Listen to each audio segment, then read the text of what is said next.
Irmãos, Atos 16. O Senhor Jesus deixou a glória. Imagina a paz que existe no céu. Imagina a paz, a confiança, um lugar de tranquilidade, de estabilidade, de firmeza, de tudo que a gente imagina e nem imagina. Porque a gente só consegue imaginar aquilo que a gente já viu, já viveu, né? Então, imagina só a confiança e a firmeza que existe em Deus, que tudo criou. Ele vai, se faz carne, vem para esse mundo sem o poder da divindade, né? Ele vem como homem, se sujeitar a todas as instabilidades e inseguranças dessa vida. Foi o Senhor Jesus, ele veio para esse lugar. E veio, padeceu, foi perseguido. Em uma situação ele disse: Você vai me seguir? Pois o Filho do Homem não tem onde reclinar a cabeça.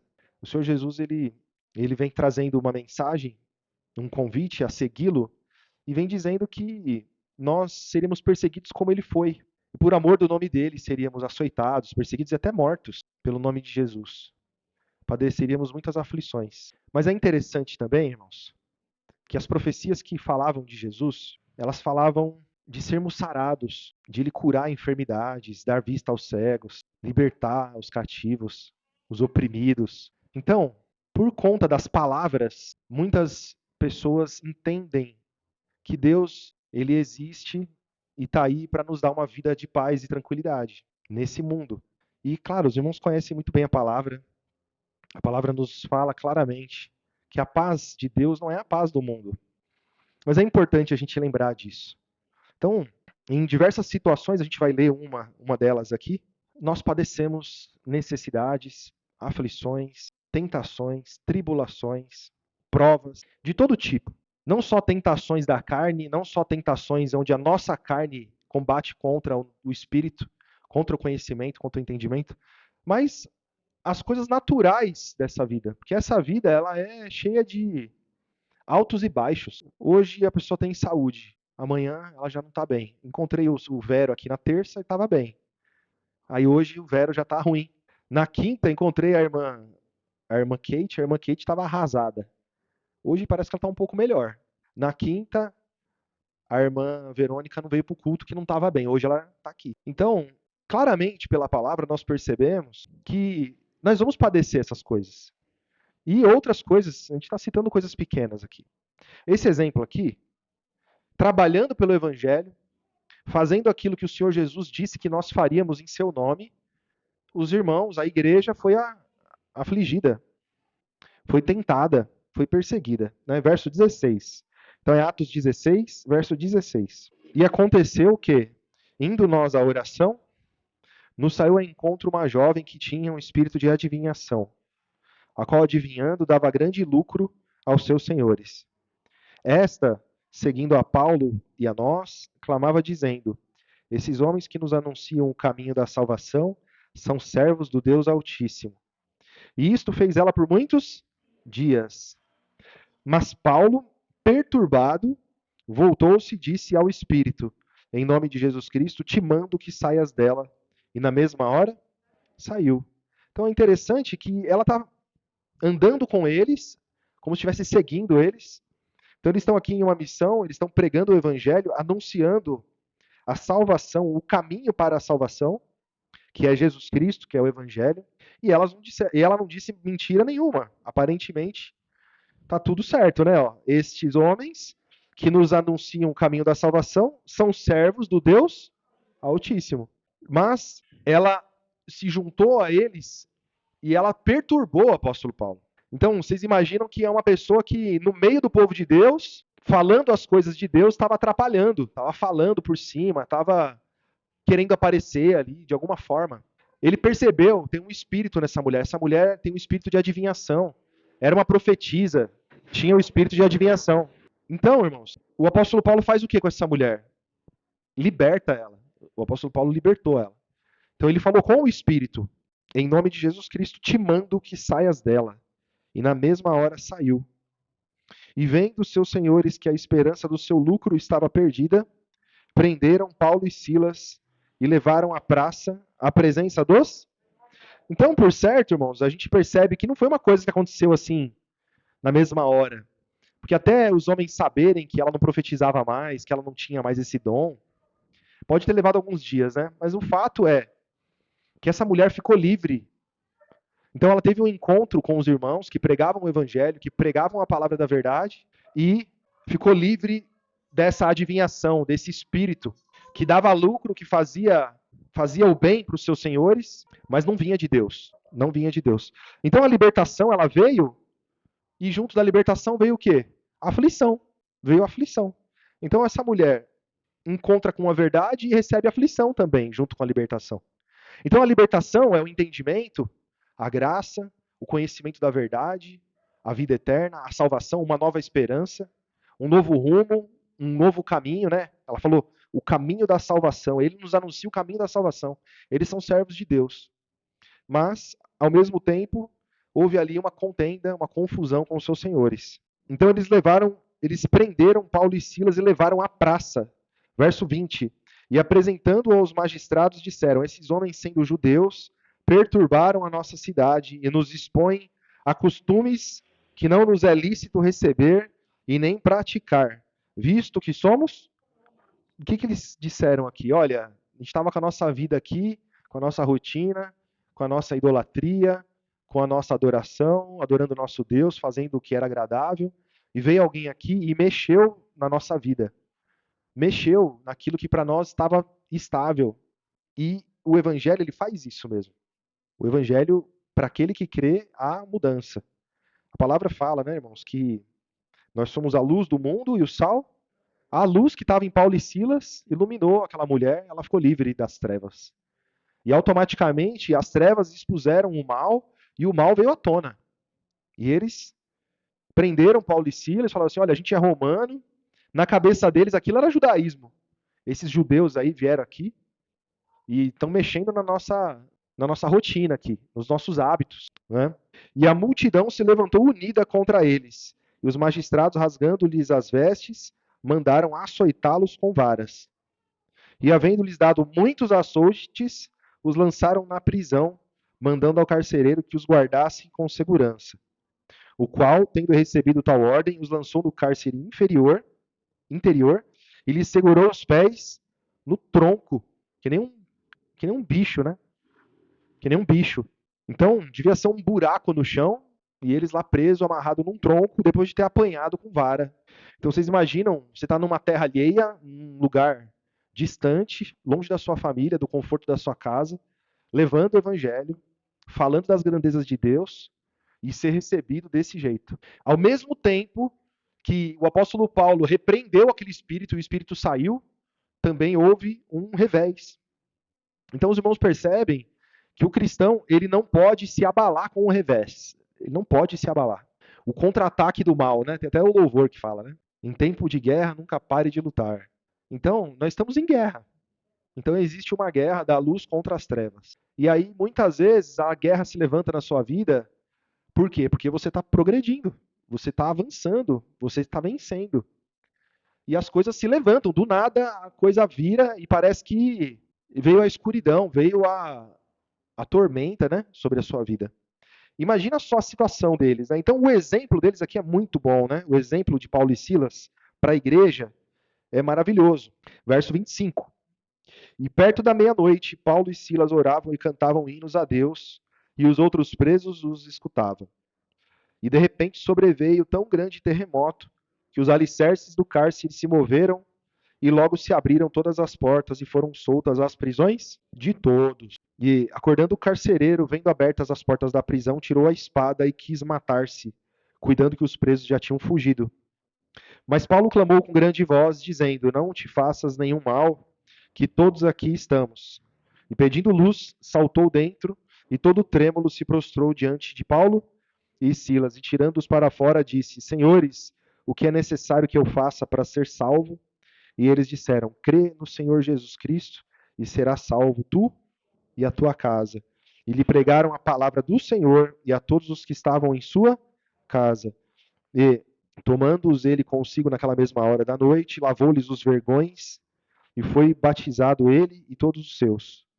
E levando-os à sua casa, lhes pôs a mesa e alegrou-se de que com toda a sua casa havia crido em Deus.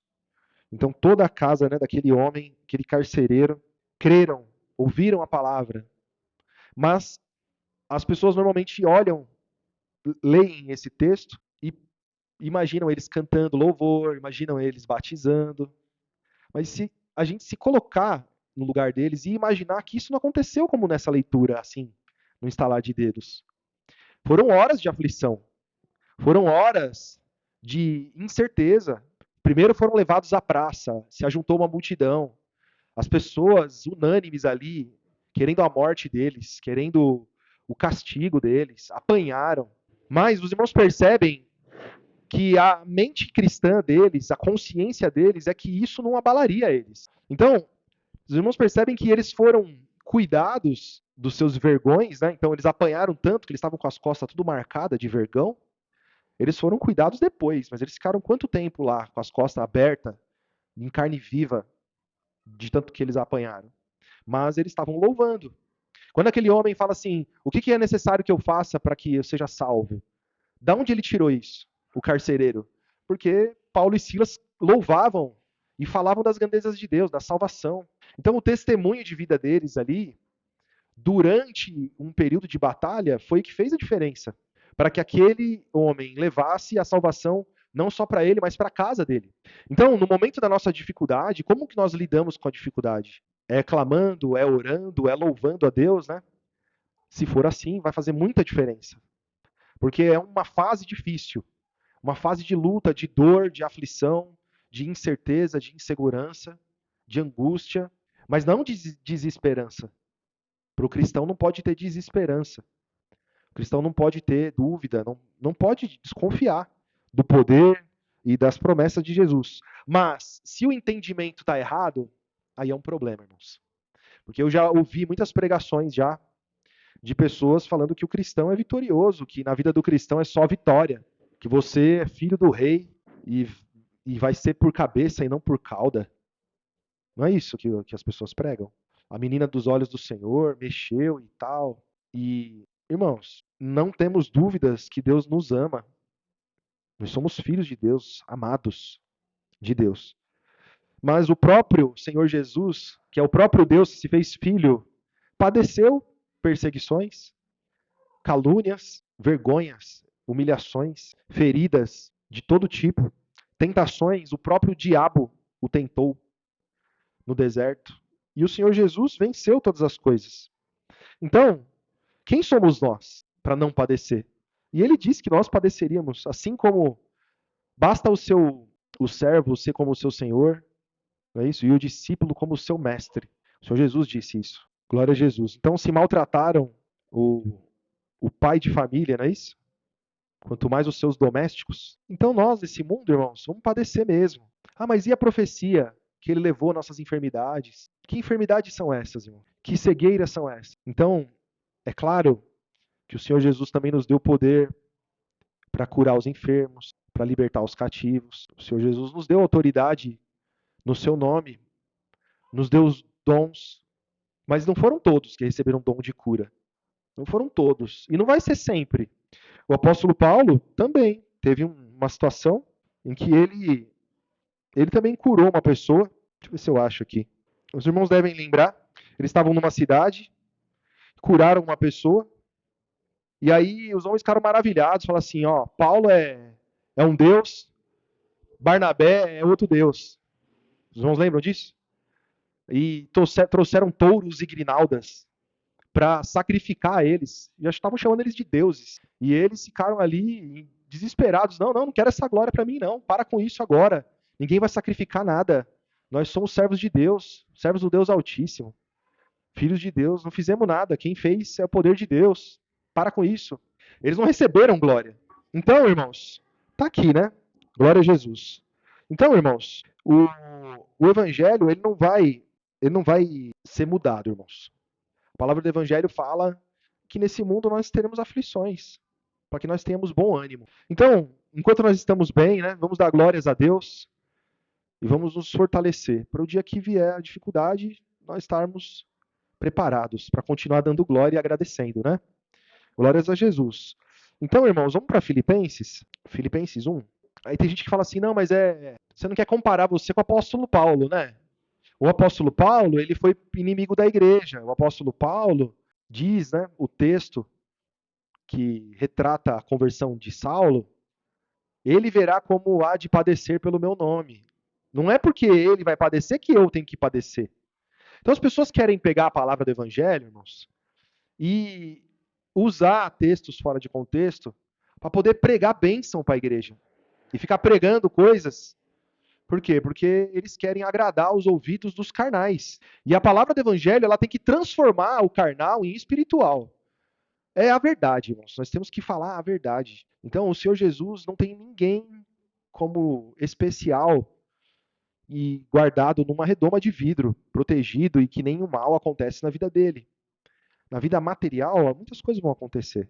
Então, nós temos exemplos no Novo Testamento, o próprio apóstolo Paulo, nós não vamos ler, mas lá em 2 de Coríntios 12, né, a gente sempre lê esse texto.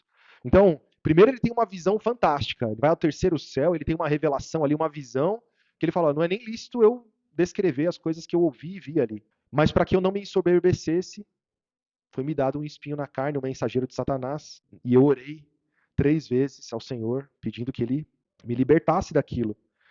Foi quando eu ouvi a voz de Deus que dizia: a minha graça te basta, porque o meu poder se aperfeiçoa na fraqueza. E ele entendeu. Naquele momento ele diz, né? Então eu entendi que quando eu estou fraco, vou me alegrar nas fraquezas então. Porque quando eu estou fraco, eu sou fortalecido. Quando eu estou em dificuldade, eu sou aperfeiçoado. Filipenses 1 eu disse, né? Verso 12. E quero, irmãos, que saibais que as coisas que me aconteceram contribuíram para maior proveito do Evangelho. De maneira que as minhas prisões em Cristo foram manifestas por toda a guarda pretoriana e por todos os demais lugares. E muitos dos irmãos do Senhor, tomando ânimo com as minhas prisões, ousam falar a palavra mais confiadamente, sem temor.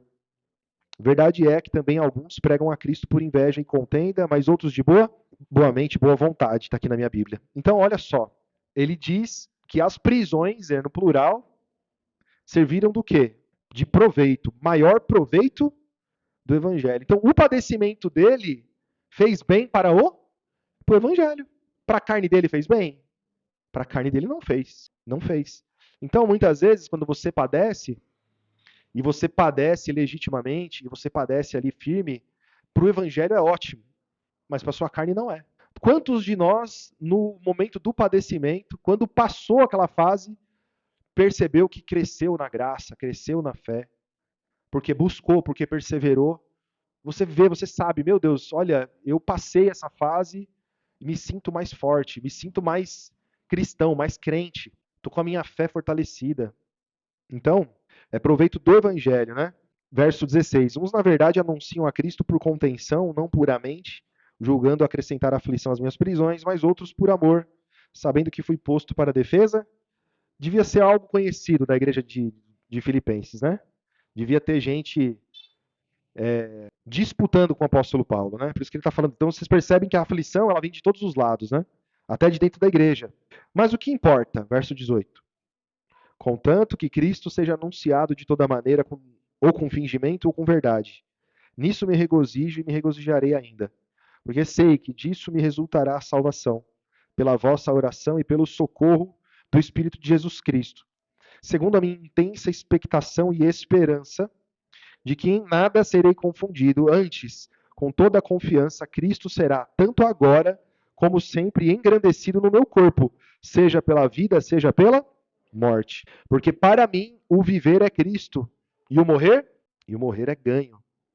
Então os irmãos percebem a fala do apóstolo Paulo, em que ele não está dizendo, olha, para mim, enquanto eu estiver em Cristo, vai ser só vitória, é só glória. Não é isso. Ele não está dizendo isso. Então, ele está falando de esperança, de fé, em nada serei confundido. Antes, com toda a confiança, Cristo será agora e sempre engrandecido no meu corpo, seja pela vida e seja pela. Ou seja, está tudo bem, ele vai ser engrandecido. Estou com tribulação, ele vai ser engrandecido. Eu estou em prova, ele vai ser engrandecido.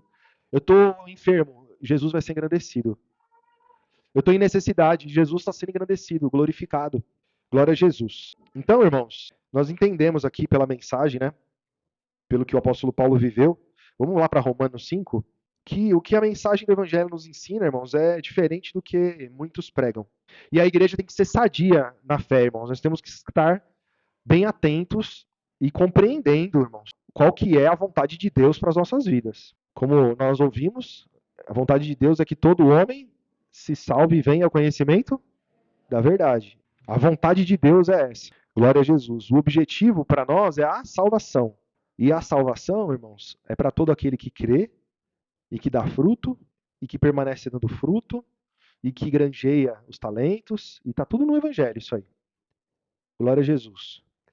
E se a gente não fala a verdade e fica anunciando coisas falsas para a igreja, quando vem uma necessidade, a pessoa que não tem entendimento, ela escarnece, ela murmura, ela desanima, ela coloca em dúvida, inclusive, será que essa igreja aqui é uma igreja certa?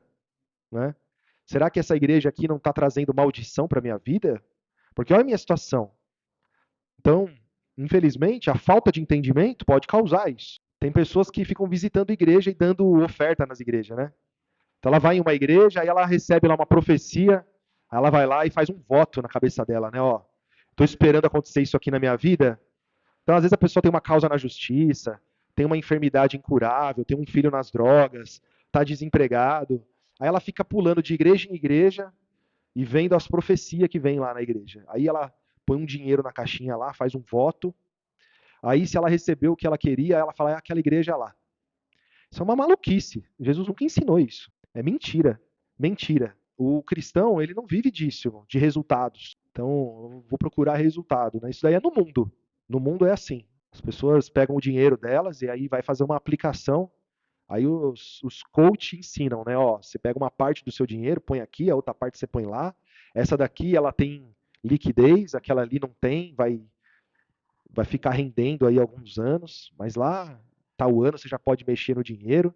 Essa daqui tem risco, essa daqui não tem risco. No Evangelho, irmãos, não tem risco nenhum, é vida eterna. Isso está garantido. Isso eu garanto para os irmãos. Né? Nós vamos profetizar aqui, é profecia, irmão. Jesus voltará e vai chamar você pelo nome. Vai me chamar pelo nome. Aquele dia acontecerá. E nós iremos para o céu transformados. Quem quer uma profecia, está aqui uma profecia. Vou profetizar então, irmão, em nome de Jesus. Deus manda te dizer que Jesus voltará, né, irmão? Eis que eu te digo, Jesus virá no céu com alarido. Vai tocar uma trombeta, todo ouvido vai ouvir, todo olho vai ver Jesus no céu. É isso. E até esse dia chegar, irmãos, se prepara, porque o chicote vai estralar. É. A chibata, como é que é? A vara vai cantar. Cantou no lombo de Silas e de Paulo. E não vai ser de Jesus. Jesus não vai fazer isso. É esse mundo. É essa vida. Essa vida é assim. Verso 1, irmãos. Capítulo 5 de Romanos, verso 1.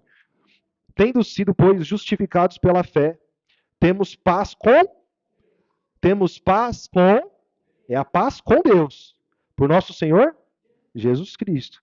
Pelo qual também temos entrada pela fé a esta graça, na qual estamos firmes e nos gloriamos na esperança da glória, que é o que foi profetizado aqui, irmãos. Vocês creem na profecia? É essa profecia. Verso 3. Não somente isso, mas também nos gloriamos nas tribulações, sabendo que a tribulação produz a paciência a experiência, e a experiência a esperança. E a esperança não traz confusão, porquanto o amor de Deus está derramado em nossos corações pelo Espírito Santo que nos foi dado. Glória a Jesus. Então, irmãos, o que o apóstolo Paulo profetizou aqui? Ensinou aqui, não é? Que nós nos alegramos nas tribulações. Porque nós sabemos que quando existe tribulação, nós crescemos na paciência, na esperança, ganhamos experiência, ganhamos esperança. No capítulo 8, verso 26. E da mesma maneira, também o Espírito ajuda as nossas fraquezas. Então, se o cristão não tem fraqueza, por que o Espírito Santo ajuda na fraqueza, irmão? Então, você vê que não se sustenta as pregações de muitas igrejas. Que o cristão, irmão, o cristão dizimista ainda, então, o que oferta, então, e dizima, aí ele faz campanha, que é fogueira santa e sapatinho de fogo, né? Então, se você tem o Espírito Santo para te ajudar nas fraquezas, é porque nós ficamos muitas vezes em fraquezas, mas temos o Espírito Santo. Glórias a Jesus. Porque não sabemos o que havemos de pedir como convém, mas o mesmo Espírito intercede por nós com gemidos inexprimíveis, e aquele que examina os corações sabe qual é a intenção do Espírito, e é ele que, segundo Deus, intercede pelos santos. E sabemos que todas as coisas contribuem juntamente para o bem daqueles que amam a Deus, daqueles que são chamados segundo o seu decreto ou propósito. E aí, irmãos, fica agora mais claro ainda para a gente entender que independente do que vai acontecer, o que acontecer vai contribuir para o bem. Vai contribuir para o bem. Então, aconteceu algo de bom, você vai dar glória a Deus. Aconteceu algo de ruim, uma tribulação, uma tentação, algo de ruim. Você vai orar, você vai perseverar, você vai jejuar, você vai se fortalecer, você vai dar testemunho de paciência, você vai crescer na paciência, na esperança, vai contribuir para o bem. Algum irmão vai compadecer de você, algum irmão vai exercitar o amor, algum irmão vai exercitar a oração, a intercessão, vai te visitar, vai se compadecer, vai sofrer com você. Então, às vezes, um padecimento seu traz bênção na vida de um irmão, de uma família, de muitos. E a sua família está vendo, e muitas pessoas estão vendo a sua vida e estão testemunhando a sua atitude. Então, todas as coisas contribuem juntamente para o bem daqueles que amam a Deus, daqueles que são chamados segundo o seu. Ah, então aí qual que é o decreto de Deus? Qual que é o propósito de Jesus? Você foi chamado com qual propósito? De ser cabeça e não cauda? De ser menina dos olhos de Deus? É isso? Não é, né? Então, o evangelho, o propósito de Deus é um. Porque quem não está no propósito de Deus, a hora que vem a tribulação, ele endoida. E aí, nessa hora, aquele que mentiu uma vez mente de novo, né? Aí ele vai procurar o pastor e o pastor fala assim: não, você vai entrar numa campanha agora. E aí ele entra em outra campanha. E outra, e outra, e outra. E a coisa vai só piorando, né? Vai só piorando. O evangelho não ensina isso, irmão. Não tem campanha no evangelho. A campanha do evangelho é santidade, é perseverança. Essa é a campanha do evangelho. É paciência, é amor, é mansidão, é perseverança. Glórias a Jesus. Vamos voltar lá em Filipenses, irmãos. Capítulo 2 agora. Filipenses 2. Eu já ouvi, né? Pastores falando que cristão não fica enfermo, não. Só fica enfermo se não tiver fé. Eu já ouvi isso. Cristão, porque a profecia diz que ele levou as nossas enfermidades. Então não tem enfermidade para cristão. Só para gente incrédula. Vamos lá, verso 19. Capítulo 2 de Filipenses. E espero no Senhor Jesus que em breve vos mandarei Timóteo, para que também eu esteja de bom ânimo sabendo dos vossos negócios. Porque a ninguém tenho de igual sentimento, que sinceramente cuide do vosso estado. Porque todos buscam o que é seu, e não o que é de Jesus Cristo, de Cristo Jesus. Mas bem sabeis qual a sua experiência, e que serviu comigo no Evangelho como filho ao Pai. De sorte que espero vou-lo enviar logo que tenha provido os meus negócios. Mas confio no Senhor que também eu mesmo em breve irei ter convosco. Julguei, contudo, necessário mandar-vos Epafrodito. Tá aí um nome bonito aí para quem tiver um filho. A irmã já escolheu Heitor, podia ser Epafrodito. Epafrodito. Julguei, contudo, necessário mandar-vos Epafrodito, meu irmão e cooperador, e companheiro nos combates, e vosso enviado para prover as minhas. Quem foi que levou essa carta aqui aos Filipenses? Epafrodito. Epafrodito que foi levar essa carta. Verso 26. Porquanto tinha muitas saudades de vós todos, e estava muito angustiado de que tivesseis ouvido que ele estivera. Então, Epafrodito estava doente, mas Epafrodito estava angustiado, aflito.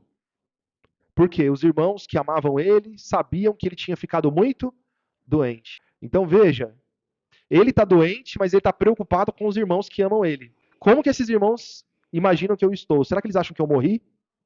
E ele vai dizer, verso 27, de fato esteve doente e quase à morte, mas Deus se apiedou. Ele não disse assim, mas é certo que ele seria liberto. Mas é claro que Deus, que não deixa cristão doente, ia o livrar. Não. Mas Deus se apiedou? Quer dizer que poderia que ele tivesse falecido mesmo. E cristão falece de enfermidade, viu, irmão? De acidente também. Pode acontecer. E isso não é uma profecia. Tá? Fique em paz. Mas os irmãos precisam saber. O que é a profecia? Qual que é a promessa de Jesus? A promessa de Jesus é a vida eterna. A promessa de Jesus é a salvação. A promessa de Jesus é que ele voltará. A promessa de Jesus é que o inimigo já é derrotado e vai inaugurar o lago de fogo. O seu inimigo, o nosso inimigo, ele já é derrotado. Glória a Jesus. Então, irmãos, de fato esteve doente e quase à morte, mas Deus se apiedou dele, e não somente dele, mas também de mim, para que eu não tivesse tristeza sobre tristeza, e por isso vos enviei mais depressa, para que, vendo-o outra vez, vos regozijeis, e eu tenha menos tristeza. Recebei-o, pois, no Senhor com todo o gozo, e tende-o em honra, porque pela obra de Cristo chegou até bem próximo, pela obra de Cristo ele chegou bem próximo, não fazendo caso da vida, para suprir para comigo a falta do vosso. Então, vejam, irmãos, que para eles isso fazia parte da vida deles. Padecer por Cristo, sofrer por Cristo. Então, por que será que foi que ele sofreu desse jeito? Diz que foi pela obra de Cristo que ele chegou bem perto da morte. Será que ele foi ferido? Será que a enfermidade dele foi uma causa de um ferimento que alguém fez nele? Será que talvez ele tenha passado algum tempo no deserto, no caminho, e pegou uma enfermidade por causa de uma friagem que ele tomou? Vai saber o que aconteceu com ele. Mas de fato foi pelo Evangelho de Cristo. Glória a Jesus. Então, irmãos, vamos finalizar aqui, ó, na página de trás, aí no verso 27. É Filipenses mesmo. Capítulo 1, verso 27. Somente deveis portar-vos dignamente conforme o Evangelho de Cristo. É uma exortação, irmãos, para a igreja. Somente deveis portar-vos dignamente conforme o Evangelho de Cristo. Para quê? Quer vá e vos veja, quer esteja ausente, ouça acerca de vós, que estáis no mesmo espírito, combatendo juntamente com o mesmo ânimo, pela fé do Evangelho. E em nada vos espanteis dos que resistem, o que para eles, na verdade, é indício de perdição, mas para vós de salvação. Isto de Deus. Porque a vós foi concedido, em relação a Cristo, não somente crer nele, mas, como também, padecer por ele, tendo o mesmo combate que já em mim tendes visto e agora ouvi estar em mim. Glória a Jesus. Então ele exorta os irmãos a se esforçar, a permanecer firmes, segundo o Evangelho, independente daqueles que resistem, independente da dificuldade. Por quê? Porque Deus nos chamou não só para crer nele, mas também padecer por ele. Então, existe padecimento, sim. E existe, irmãos, exercitar a fé. Ah, eu estou doente, cristão fica doente mesmo, então eu vou ficar doente aqui. Vai orar para essa doença ir embora. Faz o exercício de fé. Ore, peça a Deus e manda embora essa doença, essa enfermidade, em nome de Jesus. Creia que Deus pode te dar esse dom por você e ore pelos outros que estão enfermos também. Irmão Vero, é o irmão que vai orar hoje. Está doente, né, irmão? Já ora aqui por todos para agradecer. Em nome de Jesus.